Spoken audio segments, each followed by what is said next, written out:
गंभीर बीमारियों से पीड़ित मरीजों के लिए सरकार के द्वारा क्या योजनाएं बनाई गई हैं, उसके रोकथाम के लिए, हमारे गरीब जनता की मदद के लिए।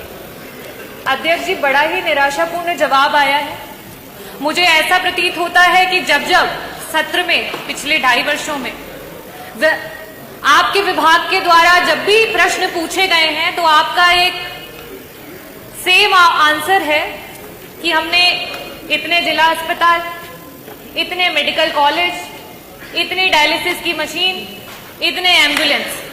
अध्यक्ष जी, मेरा बड़ा ही स्पष्ट सा सवाल था, और अगर आपने ये बताया है कि आपके इतने जिला अस्पताल, इतने मेडिकल कॉलेजेस हैं, तो मैं इस सदन के माध्यम से जौनपुर से जो हमारा मेडिकल कॉलेज है उसकी कुछ पिक्चर है वो आपको दिखाना चाहूंगी कि जहां पे काला पानी तैर रहा है, जो बिल्डिंग्स हैं वो बनने से पहले खंडहर हो चुकी हैं, ये स्थिति है।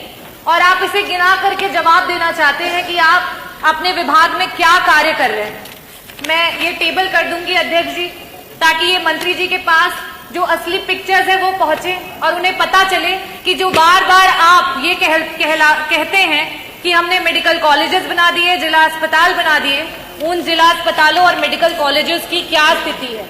कुछ दिन पहले वहां के बच्चे धरना दे रहे थे, जिन्हें हम देश का भविष्य और आगे मेडिकल कॉलेजेस में एज ए डॉक्टर देखने वाले हैं। आज उनके पास ना शुद्ध पेयजल है, ना बिजली है, ना पानी है। हम मरीजों को क्या ठीक करेंगे मंत्री जी? हमारे तो डॉक्टर बीमार हो रहे हैं, कभी डेंगू, कभी मलेरिया और कभी जॉन्डिस से। ये स्थिति है अध्यक्ष जी।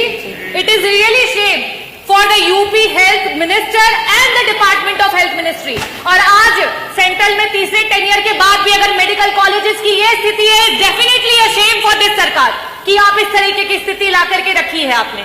अध्यक्ष जी, जवाब में इन्हें ये देना चाहिए था कि गंभीर बीमारियों के लिए जो हमारे डॉक्टर्स होते हैं, चाहे वो पैलिएटिव मेडिसिन के डॉक्टर्स हों, चाहे आपके ऑन्को सर्जन्स हो, ऑन्कोलॉजिस्ट हो, गायनेकोलॉजिस्ट हो, न्यूरो एनेस्थीसिया डिपार्टमेंट के डॉक्टर्स हो, चाहे आपके कार्डियो सर्जन्स हो, सीटीबीएस के सर्जन्स हो, आपने कितने डॉक्टर्स को बढ़ा, कितने डॉक्टर्स को आपने बढ़ाया?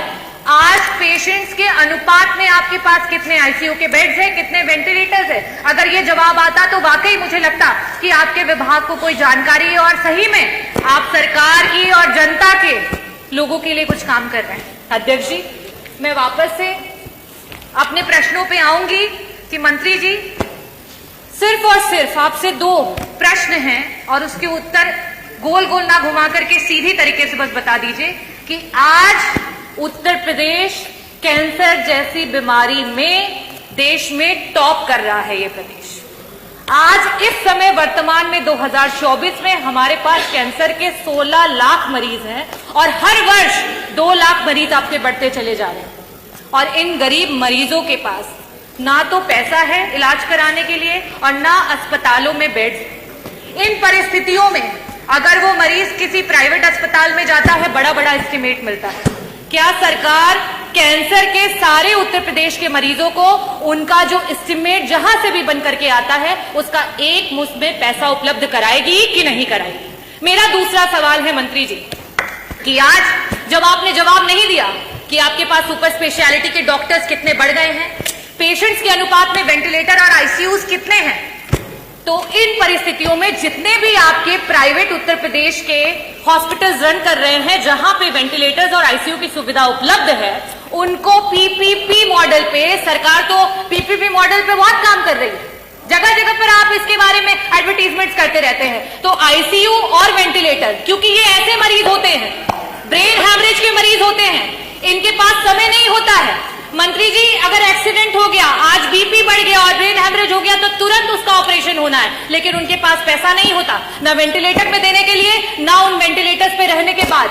तो मैं आपसे ये अनुरोध करना चाहूंगी कि पीपीपी मॉडल पे जितने भी हमारे प्राइवेट हॉस्पिटल्स हैं उनको ऐड करते हुए हमारे मरीजों को मुफ्त में इलाज और समय पर इलाज दिलाने के लिए क्या सरकार काम करेगी? बहुत बहुत धन्यवाद।